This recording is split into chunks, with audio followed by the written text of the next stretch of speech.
Hello, everyone, and welcome to the seventh episode of Baseball FM. As always, I am Frank, here with Max. Max, I changed the background a little bit. I got myself a couple of Japanese souvenirs from my trip. This Nice. is Morisato Murshita from the Hiroshima Carp. Yep. And this one here is my boy Chikamoto from the Hanshin Tigers. And I also have a little newspaper from when Pete Rose broke Ty Cobb's hit record. So His thought name that'd is be a little, Chikamoto. yeah, That's a great fucking name right there. I Chikamoto, want yeah. that. I want to do something with this space here. It's a Yeah. little blank, but I thought this was good for now. So you get the Wakefield and Halliday jerseys, looking mighty fine, repping the alma mater there on the sweatshirt. My two favorite jerseys, Tim Knuckleball, Tim Wakefield. He was a Tim knuckleballer. Wakefield. Hey, you I know mean, him, Big hey, Knuckleball over here. exactly. I mean, he was my favorite Red Sox player of all time. My second favorite pitcher of all time, purely because of the knuckleball. Loved watching him pitch as a kid. In front of my living room when he would pitch, I would have like a baseball there. I wouldn't throw it at the TV, of course. I just throw it on the couch, and I would just like mimic his windup and fleck my wrist like with the knuckleball. So I can throw an okay knuckleball. It's not crazy, but I mean it does. It doesn't really move, but it doesn't spin too much. Yeah. Now Roy Halladay, my favorite Philly of all time. I watched that game live, that perfect game, and I watched the no hitter live. I watched all his starts. I recorded all his starts on TiVo. Remember TiVo? Mm. Never had it as a kid, but I remember it. Oh, I had TiVo. We were great with the TiVo. I mean, I saved that. I saved Strasburg's debut, and I saved a random Kyle Kendrick game against the Yankees because Kyle Kendrick, meant a lot to, how I became a baseball fan. So all that still stored away on the TiVo somewhere. If you want to know a fun little factoid about Tim Wakefield, my dad and my brother were at the game where he threw his 2000th strikeout, I think it was. Oh, nice. Yeah, it was a game against the Mariners. And the Red Sox won something like 13-8. Yeah. Imagine them putting up 13 runs these days, you know? Wasn't his last career win his 200th win back in 2011? Yeah, yeah, against I remember the watching bits of that. Blue Jays. Yeah. Yeah. So, without further ado, a little bit of general chat there, but so we have a few things to cover in this episode. We have a few general talking points. I know Max, we discussed this a little bit before we started. Jaron Duran situation got himself in hot water yet again. The Phillies resurgence a little bit. That'll segue nicely into the hot teams and the not so hot teams. And we're gonna finish that up. Our major segment for today is going to be this or that. We're going to take two teams and we're going to discuss who would we rather be right now? Which situation is better long term, short term, medium term?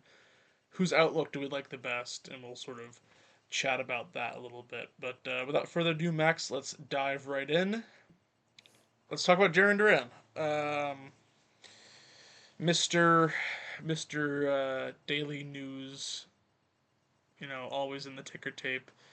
Not for the right reasons for most of the time. I mean, 2024 was probably the peak, and it's been sort of a slow decline ever since. Um, hasn't played too well of late, and that sort of leaked into his personal life, it seems. He has deleted his Instagram account, something that I never thought I'd care about really, but knowing what we know about him and his struggles, mental health struggles, one can kind of put two and two together and probably got enough of those DMs to last a lifetime. And it's sad, but ultimately I think it's probably the best move. This isn't the sort of the tennis racket thing where like the league got involved and it became this whole talking point about like whether he is or is not a good person. I mean, who really cares at the end of the day as long as he's hitting a ball? And it's not like these people are worthy of being put on a pedestal. Really, I mean, if they are a great person, that's a bonus. But unfortunately, or fortunately, depending on how you look at it, it's not a prerequisite. So I don't really have a whole lot to say about this. I hope he's doing okay. I always like rooting for Duran, regardless of how poorly he's playing, he usually is able to make a difference one way or another. So, you know, here's hoping he's doing all right, and we'll see where it goes from here. Yeah, Duran's only hitting like what 177 on the year. He has an OPS of like 300, 400. It's not really looking great. His defense isn't too great either, especially in left field. Yeah, he's just not looking great to start off the year. I think obviously that boils over onto social media now. Obviously, this isn't a Jaden Ivey situation with the Sixers earlier, or excuse me, I think it was the Pistons Sixers or the or Pistons Bulls? earlier this year. Bulls? The Bulls, yeah, you're right. I think Yeah. he used to play for one of those He teams, played for but the Pistons before he got traded to the Bulls. yeah, for the Bulls. It's not like that. That is It's a not baseball podcast, obviously. isn't a basketball podcast. It's obviously not like he's taken off his jersey and like running into the monster to leave Fenway like AB did a few years ago at MetLife Stadium. It's not something like that. It's not a good look as soon as he goes on social media and says this guy's a clown. It's just a random guy at NBC Sports. It's like it's not a great look. He's clearly frustrated. He should take that frustration out on the batting cage and listening to his new hitting coach and some of the veterans on the team. Maybe Contreras, but yeah, I mean that should obviously triangulate into going into the cage and working on your craft as opposed to just blaming commentators for just stating the truth on Here, TV. here's the issue I sort of have with that though: is we talk about Jaron Duran and we talk about veterans, we talk about all that kind of thing, and he's 29 now. You know, he is one of the veterans, and that I think that speaks more to the state of the Red Sox clubhouse than anything else. I mean, we have a Roman Anthony who's 21 years old. To be clear, he's not 21 for too much longer. I think in a few days is his birthday, but He's not he's even he can barely buy a beer at this point. yeah. Well, he's been making good use of that in the North End these days, though. I can tell you that much. Yeah, Um, no, I but haven't seen what's been going on. it's just been taking pictures with people up in the North End these days, and I wonder if he's honestly, a it's modern or whatever. Mike's guy. It's whatever. He's a young Yeah. young kid. He's of legal age. I don't give a fuck really. But um, my larger point being, he's being way more mature about this whole situation, answering these questions, and being held way more accountable than a lot of these so-called veterans in this clubhouse. I mean, Trevor Story, a guy who's been in the league for over a decade now, is throwing his toys out of the pram after the Alex Cora firing. Whitlock didn't exactly cover himself in glory after that either. You know, look, I'm not the biggest fan of Craig Breslow. We've covered this on this podcast multiple times. I Mhm. despise the man and how he seems to want to turn this team into the Milwaukee Brewers, but without any of the things that make the Milwaukee Brewers good. But I'll come to his defense a little bit here. He doesn't owe you an explanation as to why he fired Alex Cora. It'd be nice. It sure would be nice, sure. But that's not your job. Your job is to go out on the field and perform. His job is to make these big decisions for the sake of the club, whether that's player transactions or coach transactions, as the case may be. The way Story and Whitlock and guys like that took that news personally and seemed to want to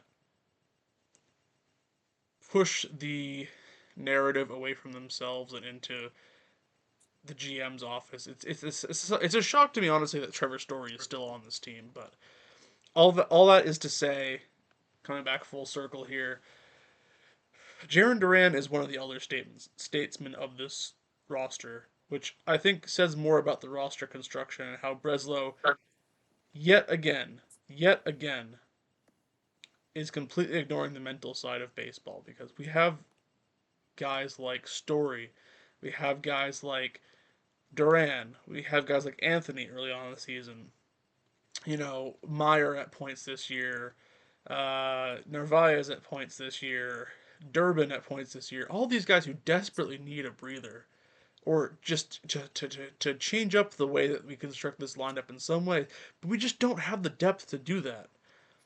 And at any given time, we're just putting ourselves at a two-player disadvantage when it comes to a lineup construction that is purely of our own making. So, Duran obviously is frustrated with the way the season's going, but you could argue about how he responded. I think it's probably for the best. Hopefully that Instagram stays deleted and he stays off social media for a bit. But I think that speaks to the veteran leadership of this team more than anything else. That he still seems to be acting like an early 20s prospect rather than a almost 30-year-old grown man who's been in the league for a good number of years now. And, we'll see how that transpires. But happier times, Max. We're going to go right into things here. Your favorite subject, your Philadelphia Phillies. They are currently 4-2 since we last recorded, and they're looking a lot better recently. The Don Mattingly effect is well and truly in form. Max, what's been going right for the Phillies these days? What's the inside scoop on what Can they've you been doing? repeat that whole thing again? So the Phillies have decided to disband as a baseball team, and they've decided to collectively relocate to Toledo, and they'll be now known as the Toledo Phillies. Well, I'm not so happy about that statement, but I like the first part. So yeah, the Phillies ever since, Rob Thompson, we salute you. Thank you for everything you've done to the franchise. Donnie Baseball is holding the reins. Dave Dombrowski has the vision. We are back. We will never lose again. We smoked the Rockies. Kyle Schwarber has never been back. Bryce Harper has never been back. Even Alec Boehm, who last week was one of I stuttering already, statistically worst hitters in the league, hit two bombs the other day um, against the Rockies. So they've been looking very good. Christopher Sanchez is looking like a genuine, easy Cy Young candidate. He has the highest F4 in among major league pitchers, among qualified starters right now in the league. Um, you got Zach Wheeler, who is not throwing as fast. Obviously, had that really scary situation last year. But this is the reason why Zach Wheeler is among one of the best pitchers in baseball. The Yeah. way that he handles himself and poise under pressure, he's been looking very good. The bullpen has even been looking pretty decent as well. It's good to see Duran back. I think Brad Keller's been holding it down. Kirkerig's been all right, and Jose Alvarado. Ever since he's been off that Ozempic, he's been an incredible pitcher. So happy to see what the Phillies are doing. Trey Turner, still being a good hitter and still playing unreal defense. The defense has been looking good. And hats off to Justin Crawford hitting his first home run on Saturday, first career MLB home run, 2-run shot. So happy to see it. I'm ready to sweep you guys in Boston. I will be there on Thursday. I will be there when we eventually sweep your pathetic franchise. Yeah, that sounds about right. Just to add a little bit of context here, Christopher Sanchez, since our last recording, 2 starts. He's pitched a total of 15 innings, has given up 0 earned runs in that time. Total of 9 hits, I believe, and 17 strikeouts. 2-0 as well. So yeah, he's gonna be ace is gonna ace.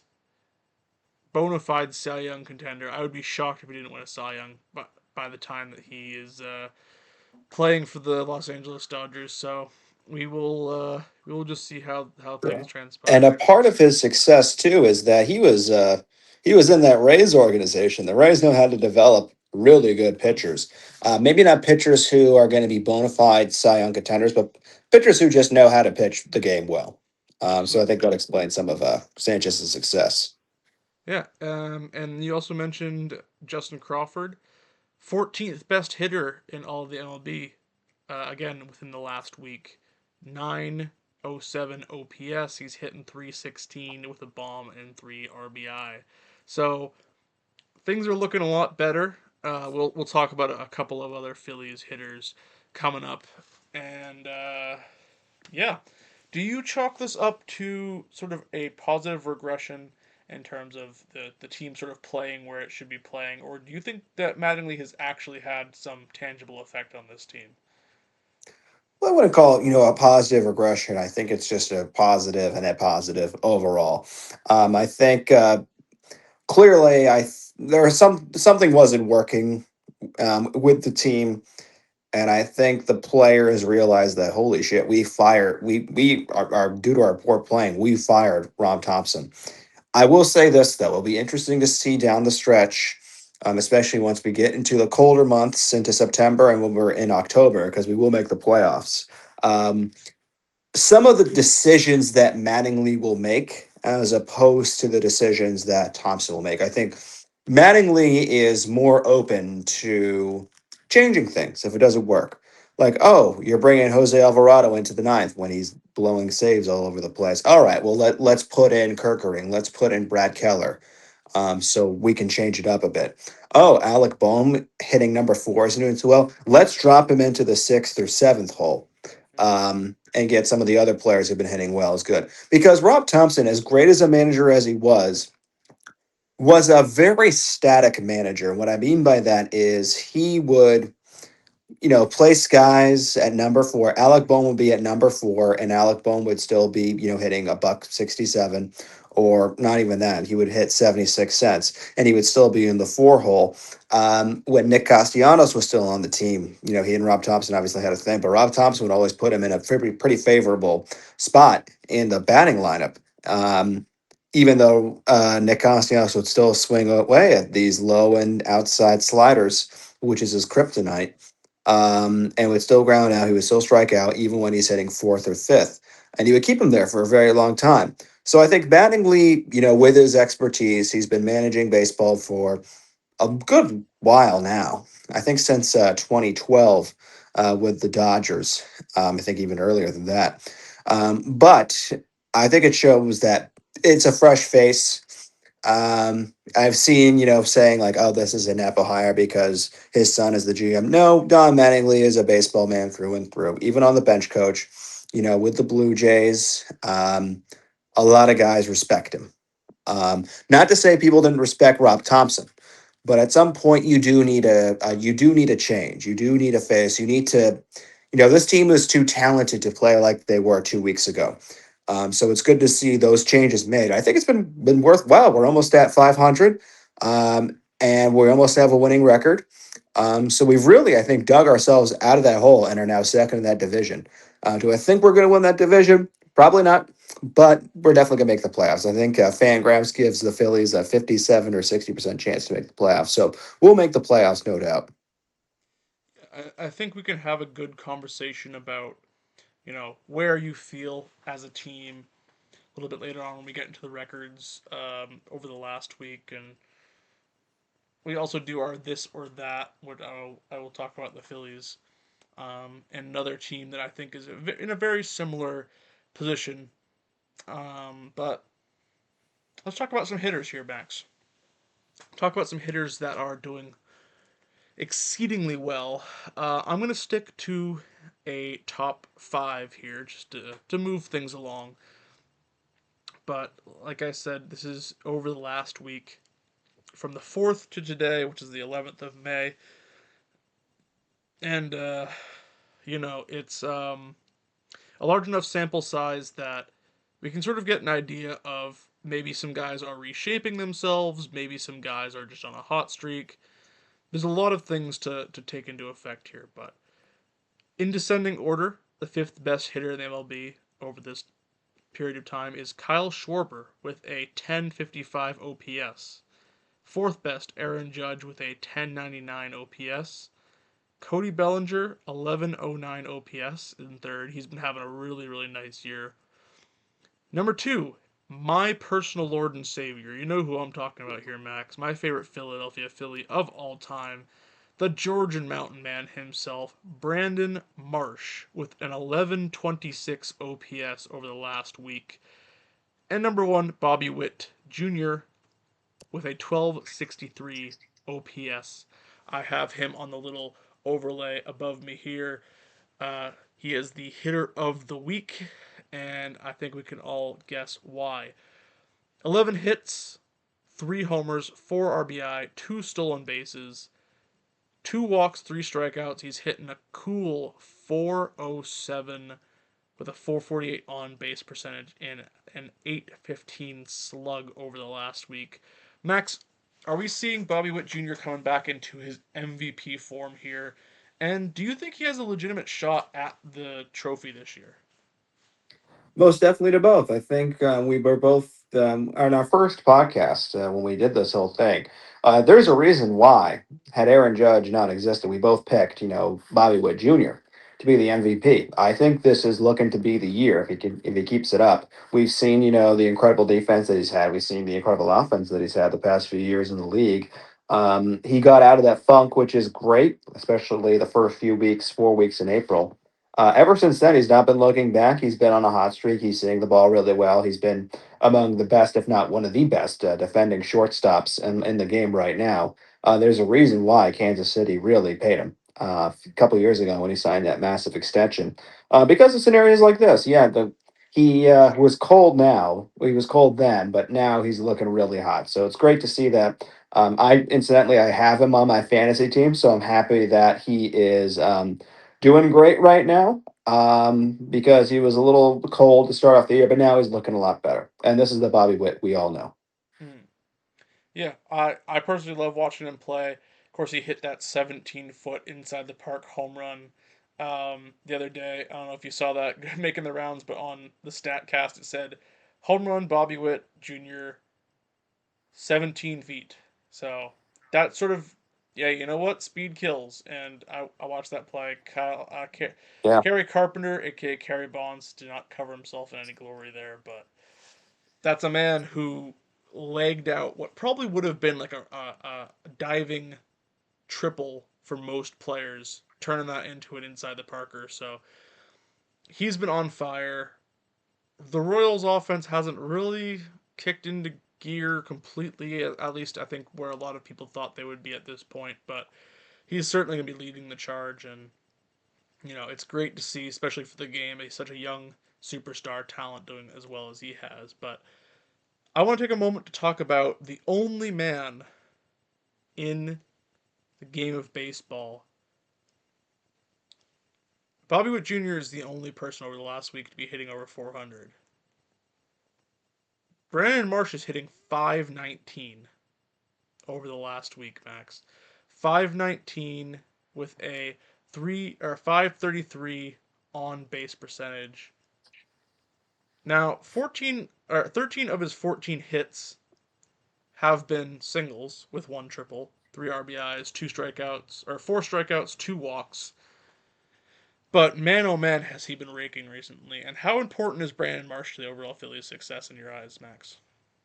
It is a big thing because, God forbid, Bryce Harper declines again or Schwarber's just, going on that 0 for 8 with 8 strikeouts that he had last week whole. God forbid Trey Turner isn't doing his job. You need guys down the lineup like, Justin Crawford, who we spoke of. But Brandon Marsh is key. You actually changed my tune on Brandon Marsh a couple weeks ago because at first I was like, yeah, he's hitting 300. And that was early. And I was like, every time I've seen Brandon Marsh play, especially last year and into this year, this is the Rob Thompson days. You would be like, oh, his BABIP. Like, yeah, but he's not getting on base. He's not getting Max, hits. can I give you just how crazy this guy's BABIP is? By the way, Oh, I imagine it's huge. in the history of baseball, we're going all the way back. There's only Yeah. two players through how many? I think 700 career plate appearances. Only Mhm. two players have a higher batting average in balls in play than Brandon Marsh: Ty Cobb and Rogers Hornsby. That's how historic we're talking about with Brandon Marsh. This guy has Yeah. optimized his swing to the nth degree. If he's making contact, there's very good odds that it's going to be a hit. Now, this year he's been making more significant contact. That's something I wanted to point out about Brandon Marsh. And how I've always loved Brandon Marsh going back a couple of years now, and I didn't see the vision, but now I see it. that's one player that I've Maybe you put always something in the been blue moon, but I don't know. that's one player that I've always been very high on, right? Um, his hard hit rate is 82nd percentile this year. Last year it was 66th. This year his expected batting average is 96th percentile. Last year it was 73rd. This year he's his K percentage and whiff percentage are 62nd and 72nd percentile. respectively. Last year, it was 20th and 60th. It's clear to see this man is making very significant changes to his approach. Now, do I expect this to regress to some degree? Obviously. Um, he's not this great of a hitter. He's not Ty Cobb, right? But he is a very good hitter, in my opinion, especially for a guy that's lower down in your lineup and can sort of keep things plugging along. His approach to all fields, his pull side power is unbelievable, as characterized by his home run in Coors first of the year, where he hit it 454 feet. But also, all of his doubles bar two are to the opposite field. It's just a very good approach, and I like Brandon Marshall a lot. A couple of guys I wanted to make a special mention of here. Um, Xander Bogaerts has low key been doing all right. He's hitting Yeah. 261 with 2 home runs and 5 RBIs, as well as a stolen base over the last week. It's good to see a little bit of a late career resurgence from him. Samuel Basayo, finally not making me look like an idiot for picking him for the Rookie of the Year. He's been hitting 360 with 5 RBI, limiting his strikeouts to only 5 over that span. No home runs, but a 385 on base percentage and a 945 OPS. So he's been looking real swell. And yeah, it's a difficult start to the season for some guys, but it's nice to see some of them turning it around, and it's always good to see guys like Kyle Schwarber continue to be Kyle Schwarber. He's had the most home runs over that span, 5 home runs, 7 RBIs, hitting 258 over the last week. So stars keep being stars. Bobby Witt, Schwarber, Judge, Bellinger, and some of the young guys, Basayo, Liam Hicks, Jackson Merrill, starting to round into form a little bit here. But let's talk about some pitchers, Max. The top 5 starters since we last recorded. Cam Schlittler, 11 and 2/3 innings pitched, .77 ERA. This is my 9/11. Um, Davis Martin, 13 innings pitched, ERA of .69, which is incredible. I mean, Davis Martin is on this list. Like, how do we feel about that, Max? Who who Um, would who would have expected Davis Martin to be on this list at the beginning of the year? I mean, why can't you just give Cam Schlittler his flowers? What has he done to Because you? I hate the man. What did he Eduardo do? Rodriguez, in the year of our Lord 2026, is the third best pitcher over the last week. 15 and a third, .59 ERA. And we have two pitchers that over their last 2 starts have not allowed a single earned run. We mentioned one earlier, Christopher Sanchez over 15 innings, and Andrew Abbott through 11 and 2/3 did not allow a single run. Um, Andrew Abbott, he is my pitcher of the week, as you will see in the overlay right up there. And yeah, I mean, he's had a very rocky start to the season after being an all star last year. I've always really liked Andrew Abbott, not the least because he's one of the few modern guys that actually does um, card signings in the mail. So you mail him a card, he'll sign it, he'll mail it back to you. And I will always appreciate a guy like that. And I also sort of like him because he's got a few different breaking ball offerings, won't overpower you, and he's sort of managing the fact that he's more of a fly ball pitcher with slower stuff in a home park like Cincinnati that's basically just a trampoline. So it's very interesting to see. But Max, names like Andrew Abbott, Eduardo Rodriguez, Davis Martin. Do you think that baseball is at an all-time high in terms of its player development, or do you think these are just kind of flashes in the pan? Eduardo Rodriguez, what is this? 2018? It's That's crazy. what I'm saying. Um, yeah, it's crazy stuff. Davis Martin too. That was a shocker, but he's Mm. been pitching great. I think it speaks to Andrew Abbott. Not that he is doing well, but the Reds overall are looking much better. They really, handled themselves well after that whole 9-10 game losing streak. So great to see that overall that team is looking great. Um, If I could do an overlay, my pitcher of the week is not Christopher Sanchez. It is a man you keep personally dissing, even though this man has not personally done anything to you. You make a comment like that in a city where that happened. So we're gonna have to, shame you a bit. But it is Cam Schlitter. This man is looking like a not like a just a rookie of Cam the year S. thing. Schlitter. Okay, well, thank you for rudely interrupting me. I'm giving him his flowers because he's a good pitcher. I don't like that he's on the Yankees just as much as you do. But Oh, granted, Max, he, Max, we have an alert. Alek Manoah is pitching in an MLB game in 2026. yeah, the biggest factor of when the Blue Jays made that World Series run is back in the league. I remember when he was in the All Star game. John Smoltz was saying all that stuff. Alec Manoah was giving people all the smoke back in the day. And then a week later, he goes into Double A And then Big Poppy in put the Fisher fear of Cats. God in him. Yep, He exactly. said, I'd take That's you what deep, happened. and I believe it. Well, he would have taken him deep, 9 times out of 10. Even at the like, everyone, Alec Manoah was in the lowest rank, professional baseball level. Yeah. He was getting Hey, killed. he was walking Um, the park. yeah, ever since the pitch clock was implemented, he has not been looking great. But I'll go back to my overlay pitcher of the week. Cam Schlitter is looking like a genuine Cy Young candidate. He looks really good. His splitter's looking great. His changeup is looking great. His off speed and his fastball is looking great. He's great at not just velocity, but changing locations and changing speeds. This is what you want in a pitcher.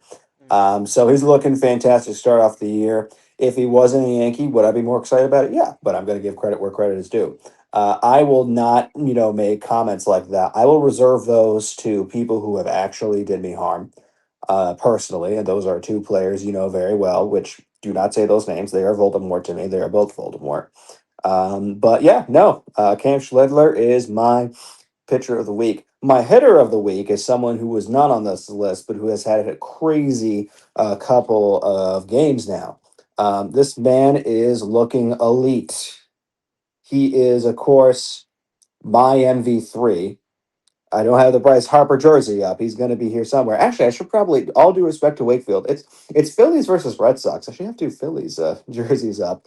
Um, but I think it's Bryce Harper for me because in his last 15 games, he has been hitting 348 with 4 home runs and 10 RBIs. This man is clearly seeing the ball very, very well. This is a welcome change to what happened at the beginning of the year. It's made me, when I got him in fantasy, when we did the draft, I got him because no one else got him.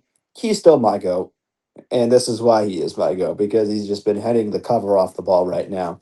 So these two guys, Cam Schlittler and Bryce Harper.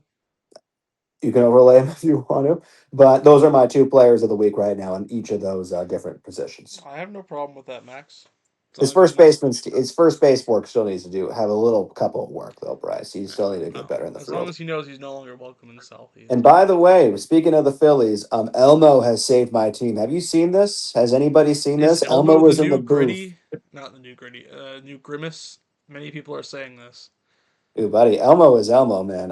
We love Mm. Elmo. I will never have a bad thing to say about my boy Elmo. He's always welcome in South Philly. He's welcome in Southie, but he's more the welcome in my neighborhood of South Philly, even though I'm not even from there and I've only been there for 5 minutes. But he's welcome there. When I saw him in the booth, I was home this weekend. I saw him on TV in the booth. I thought, oh crap, I drank too much Jameson and now I'm having a fucking fever dream. And there's Elmo. I'm not gonna do the impression. I can't do one. But he's like, I want to see Alec Boehm hit a home run. Then Alec Boehm hits a home run. I'm like, yeah, Elmo is one of us. So I was happy about that.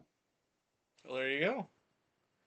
Honestly, I think you just need Kyle Schwarber to come out with like a country song that tops the charts in Texas or something, and you might be cooking what the Mets were cooking a couple of years ago. Could be the move. Yeah, Mets team that beat us. Thanks for ruining the mood, Frank. What the fuck? I was so happy, and now I'm upset. No, that's okay. The only thing that could make that even better is if the Mets signed Taiwan Walker and he pitches a perfect game against you. That would be elite. I mean, they already have Kimbrel, so What's to stop them from what's to stop them from assembling the Infinity Stones here? I hate you. I just know how to rage bait you, Max. It's so much fun. Oh, be careful, man. Two could tango. Okay, we'll see. All right, let's talk about some teams at large here, Max. We're talking about the records over the last week as sort of a precursor to our this or that sort of segment, right? Over the last week, the team with the best record, win loss wise, is the Milwaukee Brewers. They're 4-0. We also have four other, sorry, 4-win teams. The Phillies are 4-2, Cubs are 4-2, Padres are 4-2, and the Rays are 4-1. Conversely, the worst teams over that stretch, the Detroit Tigers are the only team with one win over that stretch. They're 1-4, including getting swept by the 2026 Boston Red Sox, which is frankly an embarrassment to the whole city of Detroit. The Yankees are 2-4 actually. So are the Reds, and the Dodgers are also a 2-3 ball club over this span. Is there any reason to panic for any of these teams, Max? Do you think? I'd say a little bit with the Reds because the Brewers are looking like what the Brewers were looking last year. Mm, The Cubs have no signs of stopping. I think the Reds, the Tigers, somewhat. I mean, mostly because I think you got Scooble out. Obviously, a man who still has some decent stuff in Framber Valdez is suspended because Framber Valdez likes to be a little pussy. mm, Um, and I really have no. I mean, I think mostly the Reds. I really don't think there's too much, to worry about the Tigers. I think the Tigers were in a similar hole last year, and look what happened. They went on a crazy winning streak and they won the division. Um, or no, I'm sorry, they they collapsed, but they choked. still made Yeah. the ALDS. I was Mm. confusing my AL Central teams. They still made the ALDS. I still think It's this is a okay. They're all decent basically team. the same team. Yeah, pretty much. It's the AL Central. What are you gonna do? But I definitely think of the Reds. I mean, yeah, 2-4. They did have that really bad losing streak last Mm. a couple weeks. You just hope that they continue to ride the ship until Hunter Green's back, and hopefully he's back at 100% when he's, back in July. And I think before or after the All Star break. So we'll have to wait and see. I definitely do think the Reds. There's a lot of concern there. Ellie has been playing all right. Um, but and Andrew Abbott obviously has been playing great too. But this whole team needs to step up a bit. Sal Stewart is still fantastic. He's still my rookie of the year pick. But it can't just be those three guys. It needs to be an overall team effort. And right now, some of the team has been sliding a bit, so they got to step it up. Mm. Definitely. Yeah, I think that segues nicely into our main event. This or that. Two teams. You got to tell me which team you would rather be right now.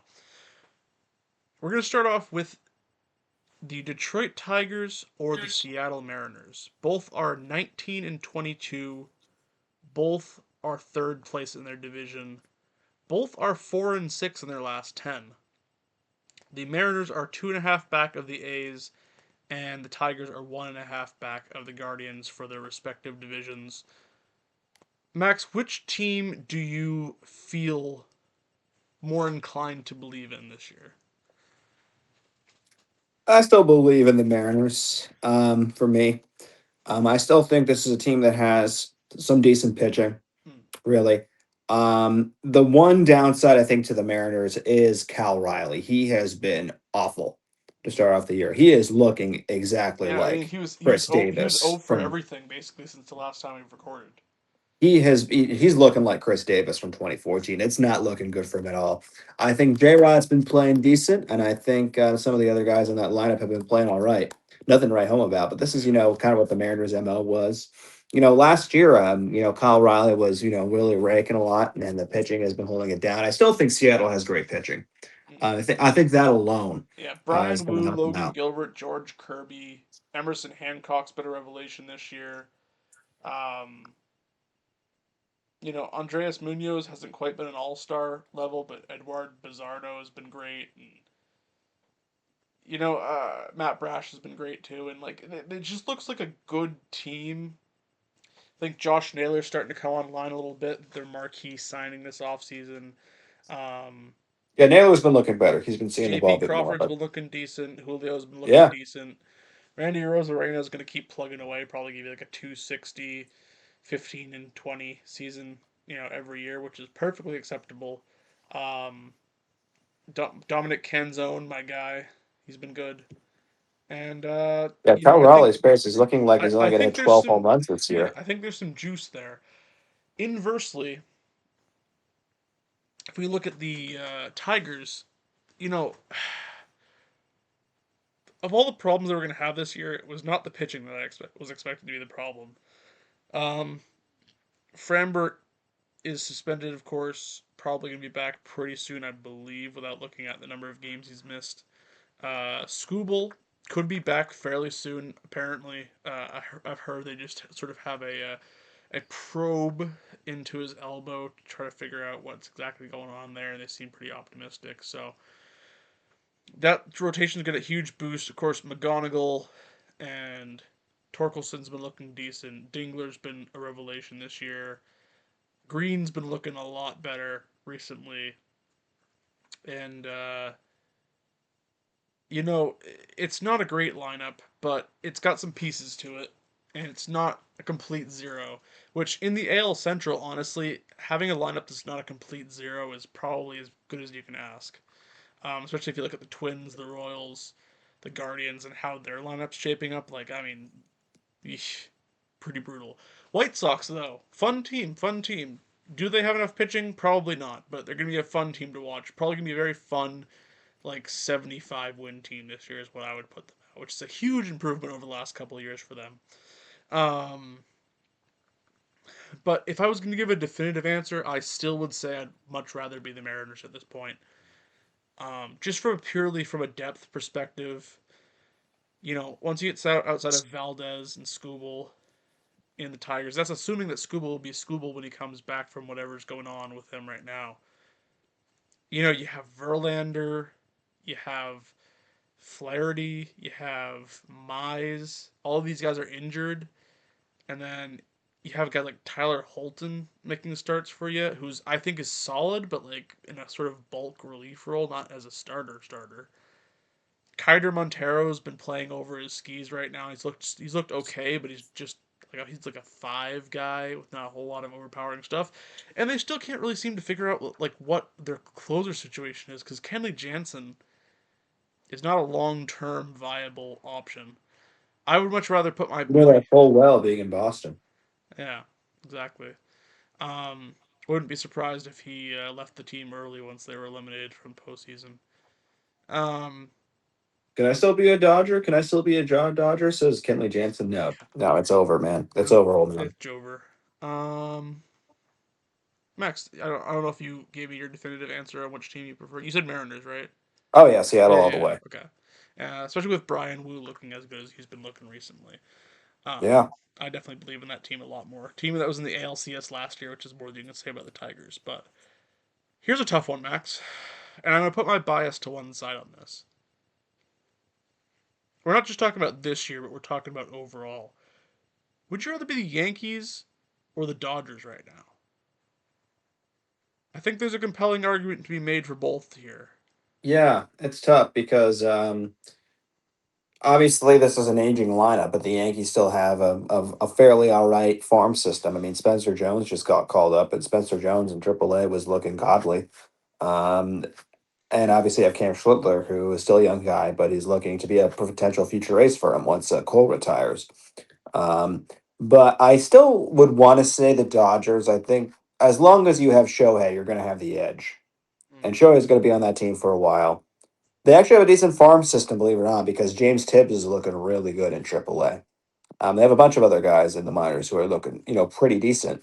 Even guys who, when like those that Here's the when thing, those Max. super teams are when those super players like your Freemans and the Betts and the Shohei Otanis in the world, when they're struggling, you're going to have an Andy Pajes, Mm. still raking a bit. You're even going to have, dare I say, he's been under some controversy lately, but Dalton Rushing is also not a bad player whatsoever. So this is an overall good team. I mean, obviously, you're going to have. I mean, the Yankees have had their fair share. Fair share of this as well. Yankees and they go together, but but it's tough to see. It's tough to see Glasnow on the IL again. That's something you don't want to see. You want to see a fully healthy Glasnow. Um, and obviously, the Yankees have had their fair share. We know Rodon hasn't even started a game yet. He's going to come off the IL soon. Garrett Cole is going to be back at I think some he actually point. started a game last night, if I'm not mistaken. Oh, So did he? Yeah, that's how didn't go irrelevant very I think well, but Rodon has been on the Yankees. But that's it's just I would still say bias aside, I still say the Dodgers because I think they're still the better run ball club at the end of the day. Because I think Brian Cashman, I don't think really has that much sauce anymore.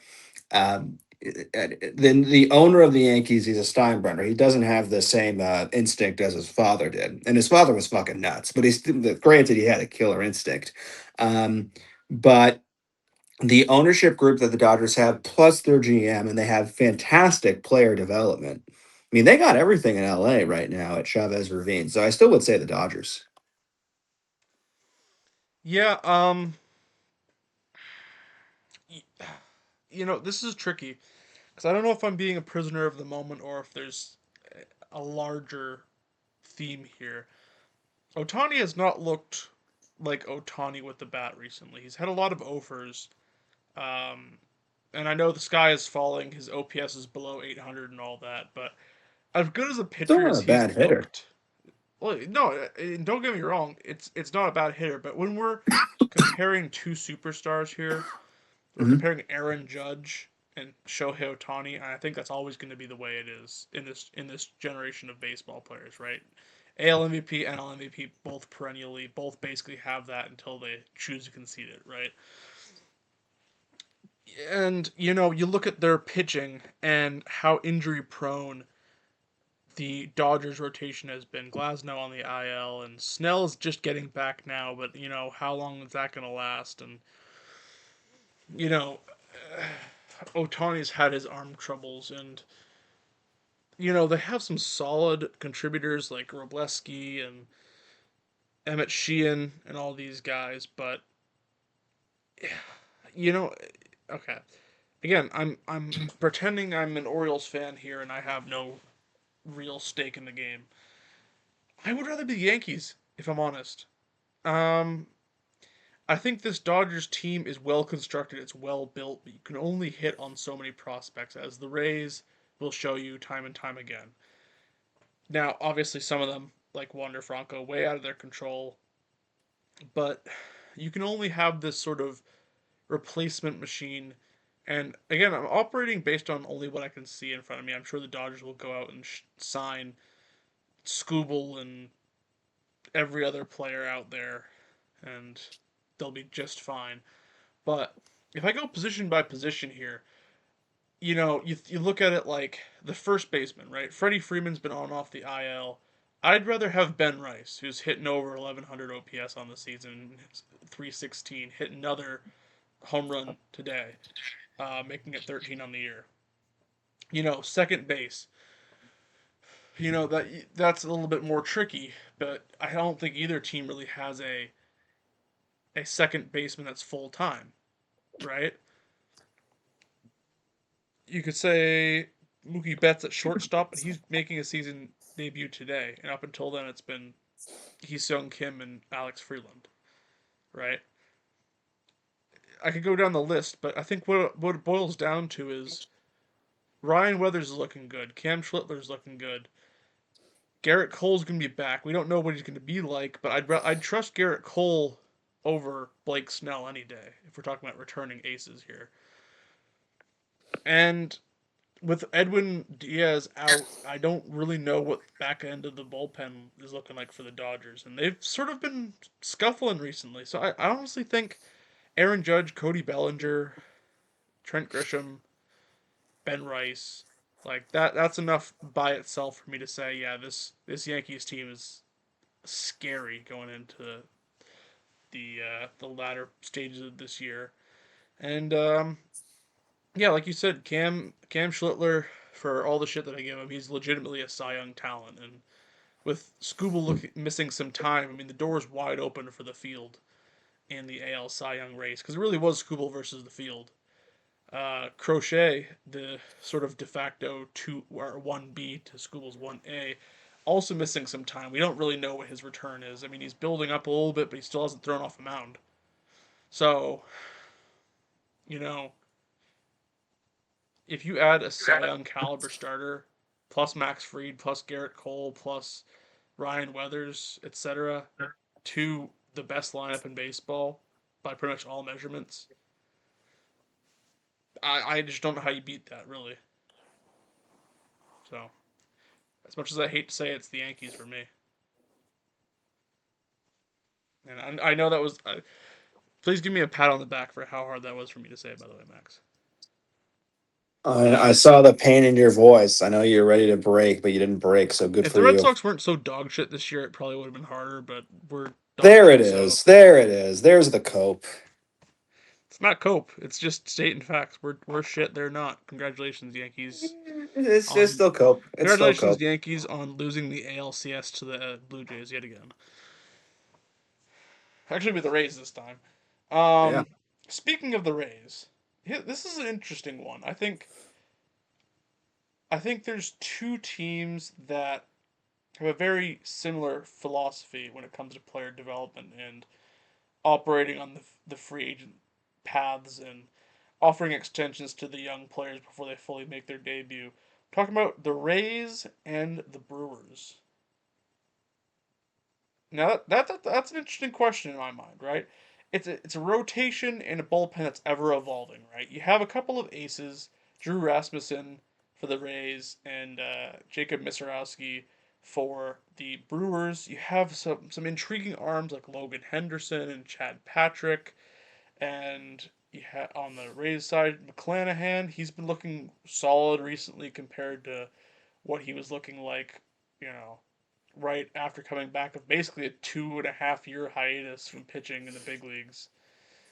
And the Rays are just playing such fun baseball. Even as they were beating the Red Sox ass, I was like, this is just a fun baseball team to watch. Like this is Earl Weaver, Baltimore Orioles level of like just pushing the ball over the yard. Like you got your Don Baylor, Boog Powell type guy with Junior Caminero, but you have guys like I like a lot like you know Aranda and Simpson and you know you turn Ben Williamson and Ryan Valade, who was basically out of the league after being in the Rockies system, into solid big league players, and that's a very interesting thing.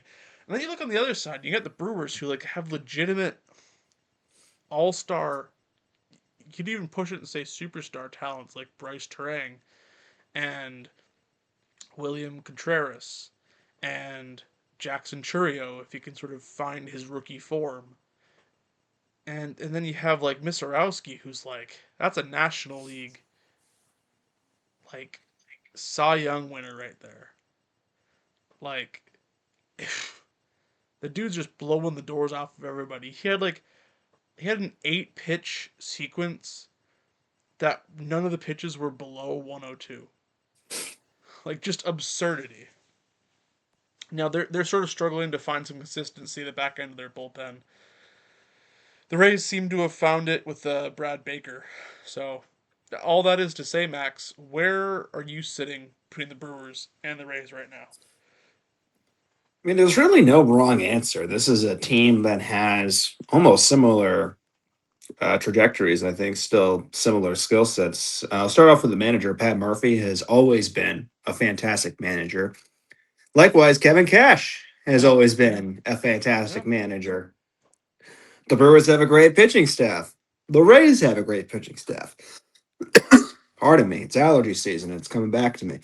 Um, I saw the stat with Bizarowski's last start. 8 pitches in a row have been at or over 100 miles per hour. That's ungodly to me. That's unreal. Um, the Rays have been looking great. I love Chandler Simpson. I love Junior Caminero. Yes, Tyler Milliken. I have a Alec Manoa update. Uh, He has walked the bases loaded, and Chase DeLauder is up. I will keep you posted. Continue, please. all right. Well, this is like what President Bush must feel when he went into Iraq. But yeah, this is a team that's looking great. The Rays have always been a fun team. It's the new trop, but it's the same club that's always been And raking. oh, nice catch by Adele to get him out of the jam there. Chase DeLauder hit that one on the fucking screws, and good job, Adele. Yeah, and speaking of great defense, the Brewers are stacked with great defense, so it's really tough to tell. I mean, they had a great series against the Yankees, um, and they were looking really good. And this is a team where I predicted that they would win the division. I did not predict the Rays would do that well. I think that alone, in the long term, I think I'd still rather be the Brewers because I think they're in that window. But man, oh man, the Rays are up there because they've always had fantastic player development. They've always had a great system. They've always had a great manager. But I think right now, I think the Brewers have the slight edge. Hmm. You know, that's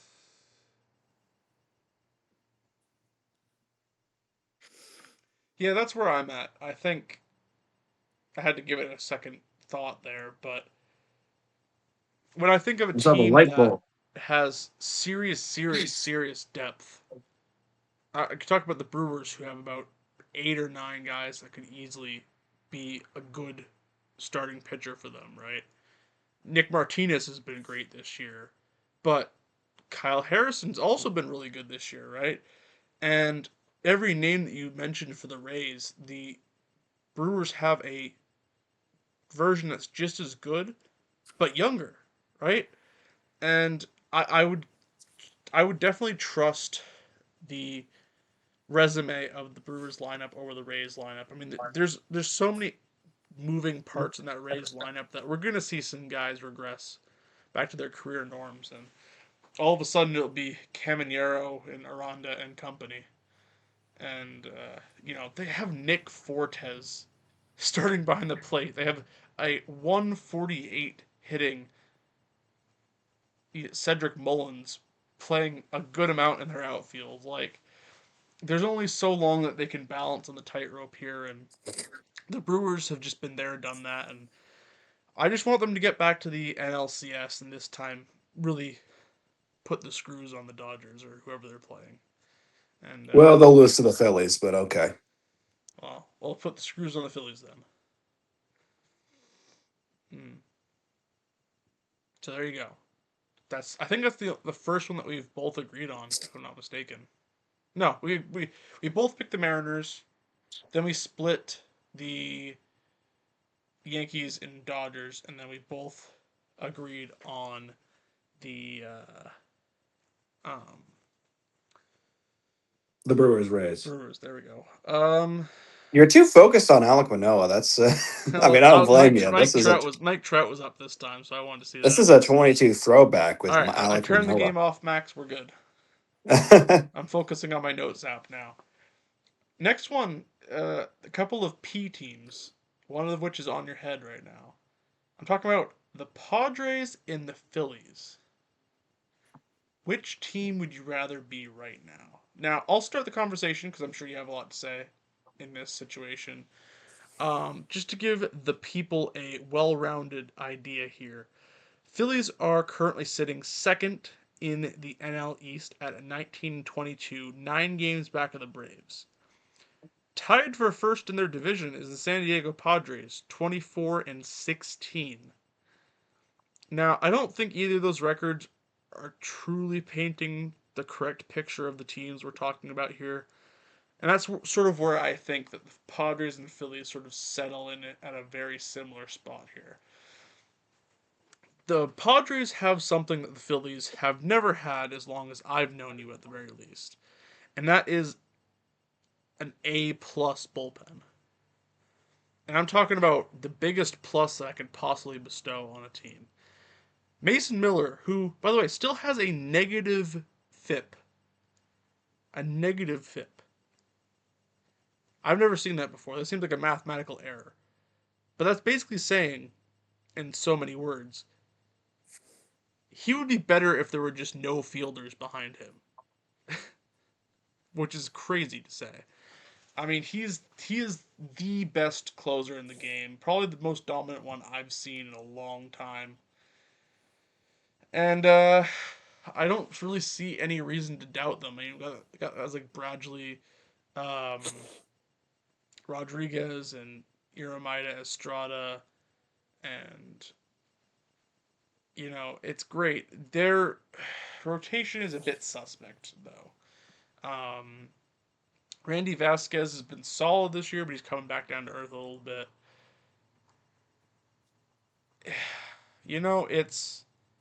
It's tough sledding when you sign a guy like Lucas Giolito.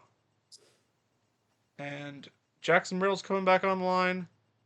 That lineup could look a little bit more competent in the next few days. But Jake Cronenworth, Fernando Tatis Jr., they've been sort of doing well in spite of these guys, and I don't really know where the direction is. Alternatively, this is a Phillies team that seems to have woken up from their early season nap. I think it's probably a product. A lot of it is having a lot of players that play in the WBC. I don't think that's a non-factor in that sense, but Schwarber hit 5 home runs in the last week. I would say that's a good sign. Brandon Marsh, like I said, hitting 519 in the last week. You mentioned Bryce Harper, who's been going nuclear in the last 15 games, right?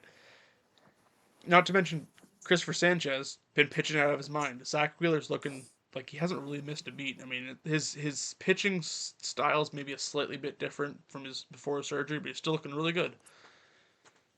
I mean, you have Yohan Duran back with Ryan Kirkering, Brad Keller. It's Jose Alvarado. It's maybe not an A plus bullpen, but it's certainly not a C. And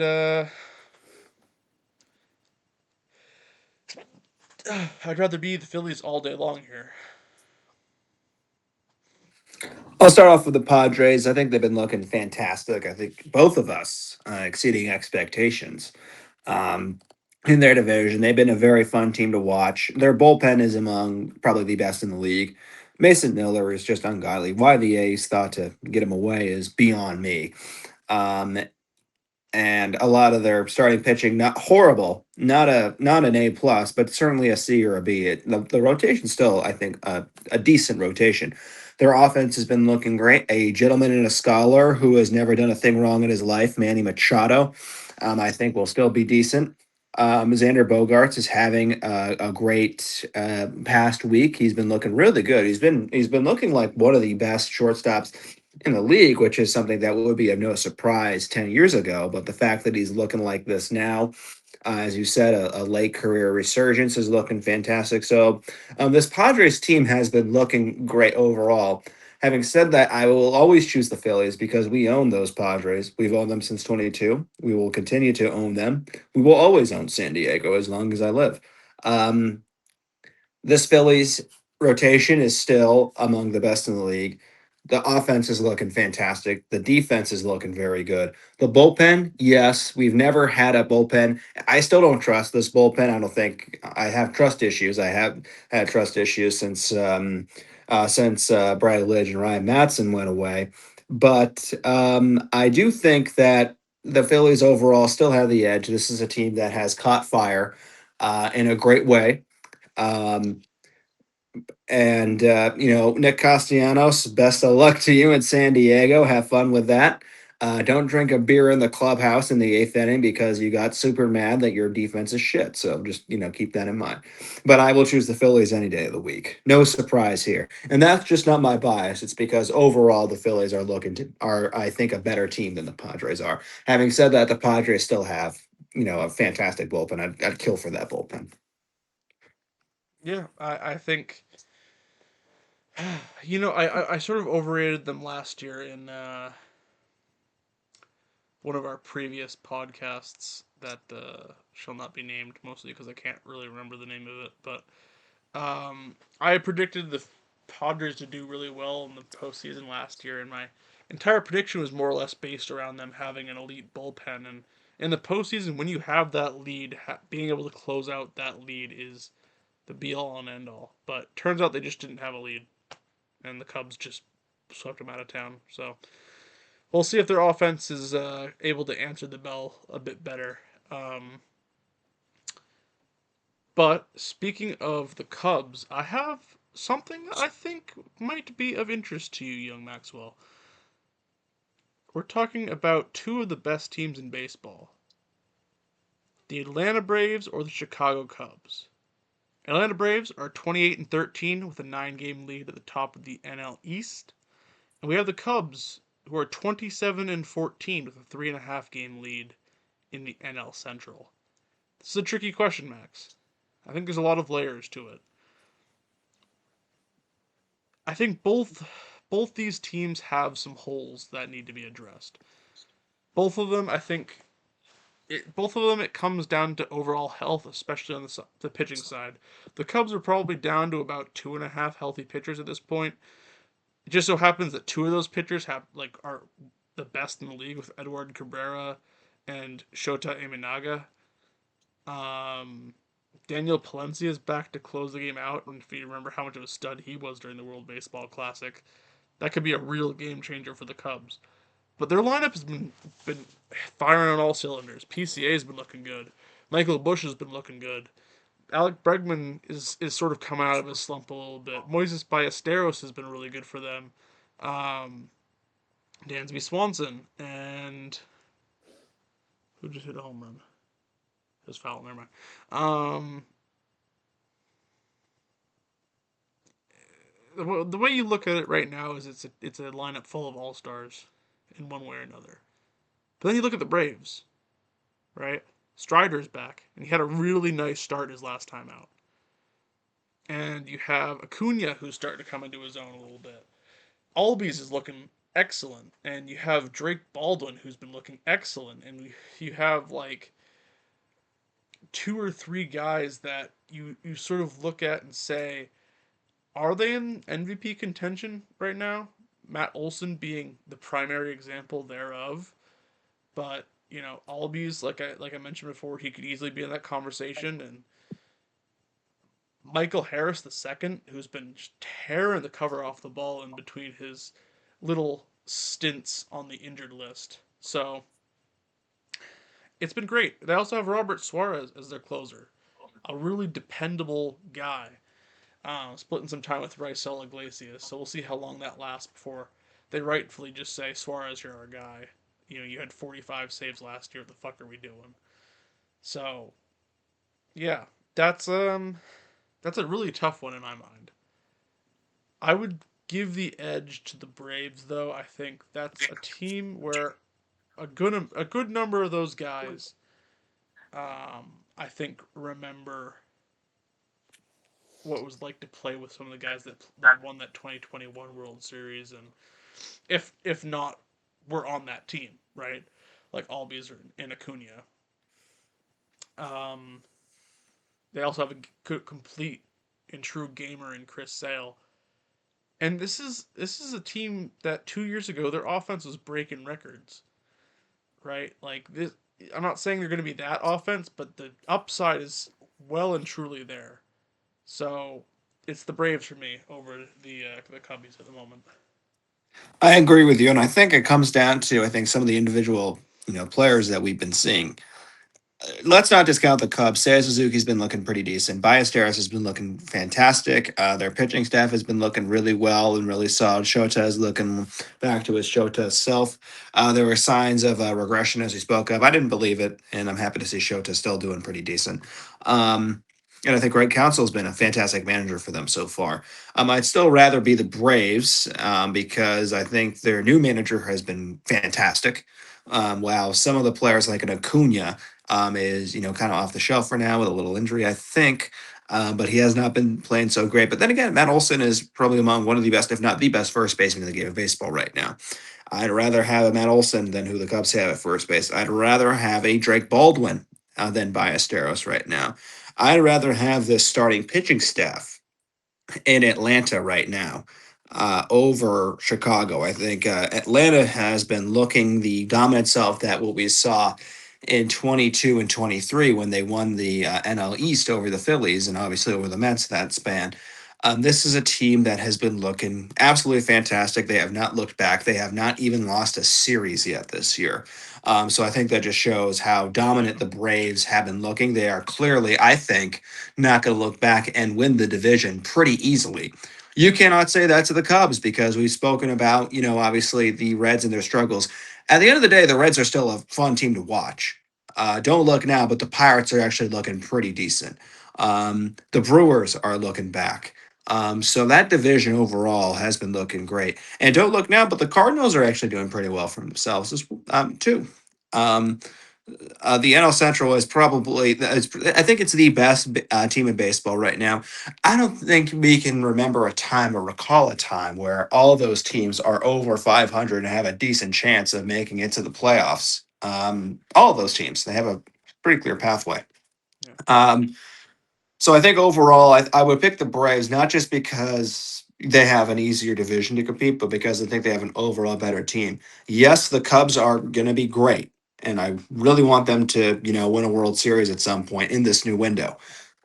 Having said that, I think just the fact that, while the Cubs are great players, this is going to be the toughest division in baseball, and I think it's the division that the Cubs will still make the playoffs, but I don't think they're going to win that division. The Brewers are looking there, and you never know, some surprises with the Pirates and with the Brewers, especially the Brewers.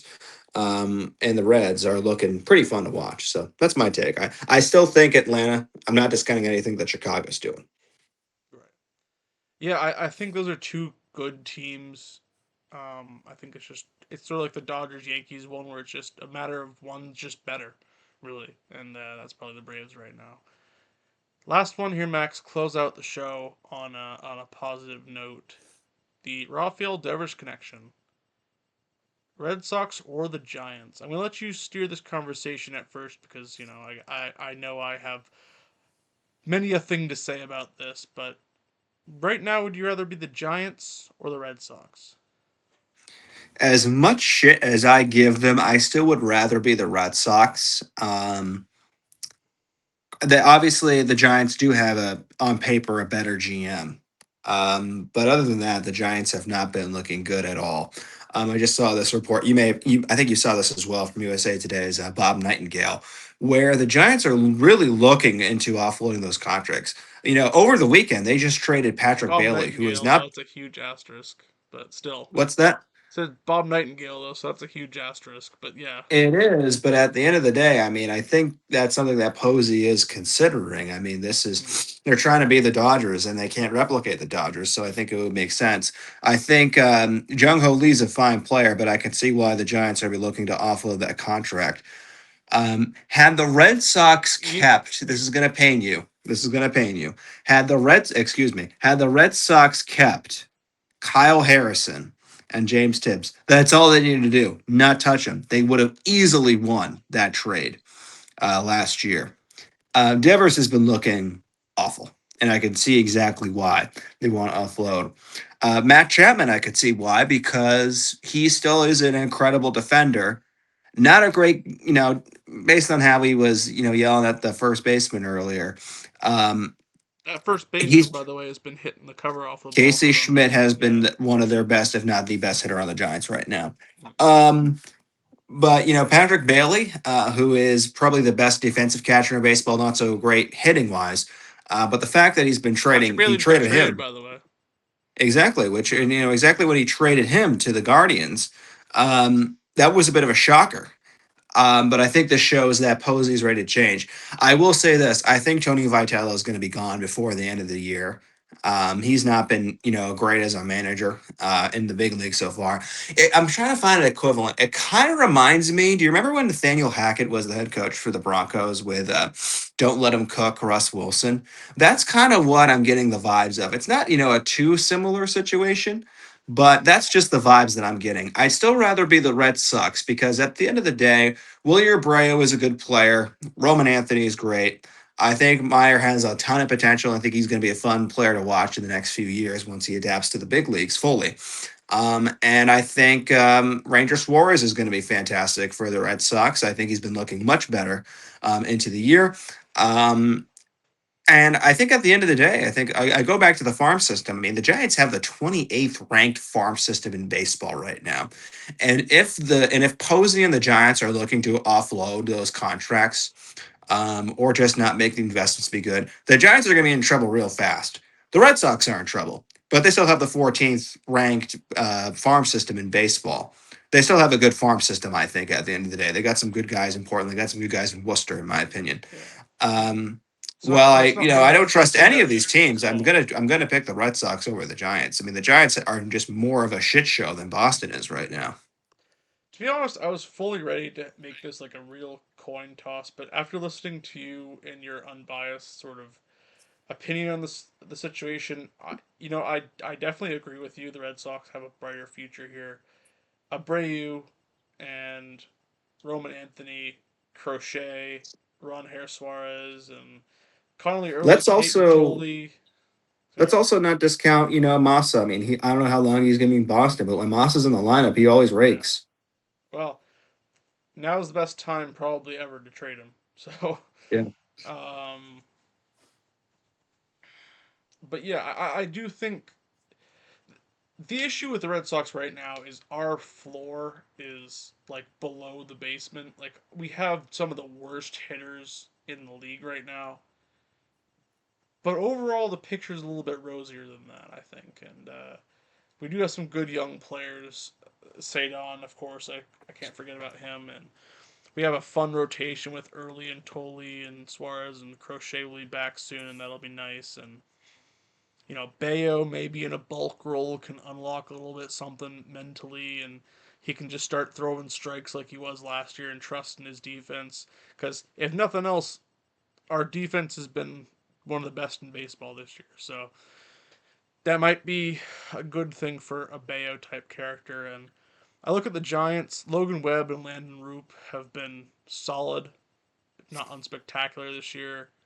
Their bullpen situation has just been a mess. I mean, clearly Vitello is just out of his depth when it comes to managing a big league roster, which was always going to be a risk. Like, you want to bring in a guy with fresh ideas, but there really isn't any way to compare college and MLB. And a lot of people look at Pat Murphy and say, he was coaching Notre Dame when the Brewers hired him or whatever. But it's like it's also a guy that cut his teeth coaching in the minor leagues for like 30 plus years before that job, and he has plenty of professional experience in that realm. He's been coaching in one way or another since his 20s. Like you cannot say the same thing about Vitello. I mean, he's in his 30s. He's got guys that are older than him in that locker room. What does he know about giving Rafael Devers a little bit of a refresher, right? I mean, Alex Cora, you know, he's a little bit of the Rafael Devers whisperer. So who knows? Maybe Rafael Devers ends up on the Phillies, plays third base instead of Alec Bohm, and then the Phillies bring in Alex Cora, and the 1927 Yankees are being rivaled by that Phillies lineup. Dare I say this? I cannot believe I'm going to make this statement, but you made me make this statement. As of right now, I would rather have Alec Boehm than Rafi Devers as of this point in time. That's Maybe long term Rafi Devers, but as of right now, Boehm is just, he seems well. to be, finally hitting a stride a little bit, whereas Devers is not. Hmm. Could Well, be a hot take, but I'm sorry. I'd you rather know have Boehm what? in that I situation as guess if right you're now. That could change in five I minutes. guess if you're caveating that with the right now statement, I can kind of agree with you on that. But I Yeah, would no, say I that would is say right now. ultimately Long you're term, yes, I would want Devers, but yeah right now, yeah I would send Devers down to a AAA Lehigh Valley and say, "Well, buddy, you got to work on that swing. If you want to get that money back, work on that swing." all right. So we both agree on the Red Sox there. So I think a lot of agreement in that, except for the Yankees, Dodgers, and I think those were all pretty good picks. I think there's a good amount of room for debate there. So have to Yeah. chime in the comments or see what your opinions are overall out there in the zeitgeist, and hopefully there's a little bit more to say when it comes to that. So I yeah, got a couple more things to say before we end the pod. I think we would be remiss not to mention the fact of the passing of Bobby Cox, yep, the great Braves manager, one of the best managers of all time, one of the most winningest managers of all time. He has the most career ejections of all time, which is fantastic. What's there to say about Bobby Cox? He was a true baseball man through and through. Led the Braves organization to an unprecedented and probably never to be repeated 14 times straight division champions. He has seen some of the best Braves players in history, and Chipper Jones and Andrew Jones, seeing among the best, 1-2 punch in baseball history. And, if you add in that three starter, of course, with Greg Maddux and Tom Glavine and John Smoltz. There's a reason why in some of the tributes you've seen, Chipper Jones had a great tribute to him.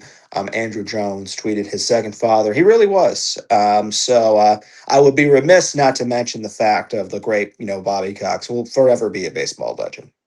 absolutely, yeah. Um, Fourth most uh, wins by a manager, I believe, um, trailing only Tony La Casey Russa, Steingle. Connie Mack, and um, Steingle.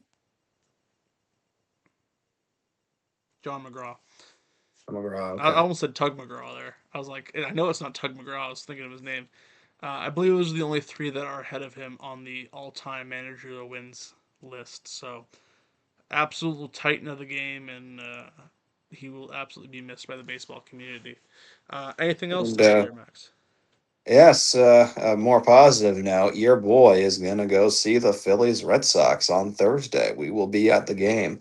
I will. It would be weird for me because every time I go to a Sox game, no matter who it's against, even if it's Mm. against my dad's favorite team, the A's, and my brother's favorite team, the Mariners, I will wear the Red Sox gear. This is unfamiliar in some ways because I will be repping this jersey back here with this hat. Will I be harassed? Will I be booed? Possibly, but I welcome it because we are the better You'll team right have now things thrown overall. at you like Cam Schlittler. What's that now? You'll have things thrown at you like Cam Schlittler. Well, I'm a good dodger. I was great at dodgeball back in Wolfboro summer camp. No one could play dodgeball like me. No one could dodge a ball like me. But once I get hit to the head, it's game over in every situation. But that was that. But no, I'm excited to be there at the Phillies game. I will try and go and see someone who I miss on that team dearly. And you just struck out again. Ranger Suarez, I will miss you. You better treat him right, man, because if you don't, I will be upset. Um, so this week, yeah, Frank's going to be my sworn enemy. This is Civil War. This is no holds barred. This is going to be a battle. Nuclear bomb versus coughing baby. Exactly. And it's a battle that I intend to win. I intend to win it because this battle was, in fact, promised to me around 3,000 years ago. So now here I am. All Yeah, I right. saw what you did a few weeks ago. I don't forget. Yeah, okay. Yeah, that figures you wouldn't forget. All right. Well, thank you guys all for tuning in to this seventh episode of Baseball FM. Closing in on double digits. A couple of show notes here for the listeners. We are going to 2 episodes a week. First one, this one, being more of a general baseball chat, and the second one being more fine tuned to the Phillies and Red Sox. A little bit more off the cuff, a little bit more fun. Sort of, some rage baiting going around and some nonsensical non sequiturs, as I like to call them. Tune in. Someone will cry at some point this week, or when we discuss only the Phillies and Red Sox, depending on how we are. I could see Frank breaking first, but me, I'm pretty easy. Unfortunately, to rage The, bait, the, the which is a most the sad most truth, that but this it's real. 26 team gets is a single tier for me, and that's only if another one of our guys that I actually like goes on the IL. Frank, I'm not gonna lie to you. I know that the Red Sox have had that 86, year curse. You were alive for like what, 5 of those years. And as for me, yeah, oh 08. But when you just come up to be a Phillies fan and you see what happened to you in '09 and 10 and 11 and no playoffs for the next 10 years because Ruben Amaro decided to be a dumb fuck as opposed to just rebuilding the team. Um, I actually don't mind him in the booth, but I didn't like him as GM. Um, it tends to do something to a man. I saw this team have the highest of highs in 22. Yes, we lost that World Series, but it took us 6 games to beat. 23 when he who must not be named decided to be the worst thing alive. And I still have regrets of him to this day. Um, and then 24, we lost to the fucking Mets, who was not fun. And 25, no surprise. I knew we were going to lose to the Dodgers, but the way that we lost was just so emblematic of how me being a Phillies fan has been for ever since '07 and '06. Yes, '08 that was fun. I love that, but ever since that point, it's been exactly what Orion Kerkering did. Yeah. So, anyways, that's my rant. I'd be here for hours if I continued, but that's my rant. Yeah. I think that about wraps it up then. We want to save some of that excellent material for Thursday's pod, or not necessarily Thursday, but whenever we got around to doing it. Thursday was just in my head, but it doesn't have to be that day. Um, yeah, so hopefully everybody who's viewing enjoys viewing, and please leave a like, please subscribe, and we will promise to give you higher quality uh, production value and everything in the coming episodes as we sort of get used to the whole podcast schedule and basically just sort of spend our time a little bit more wisely when it comes to putting in our efforts here. So any appreciation solely goes to the listeners, and yeah, can appreciate that for sure. And hope you all take care, and we'll see you in the next one.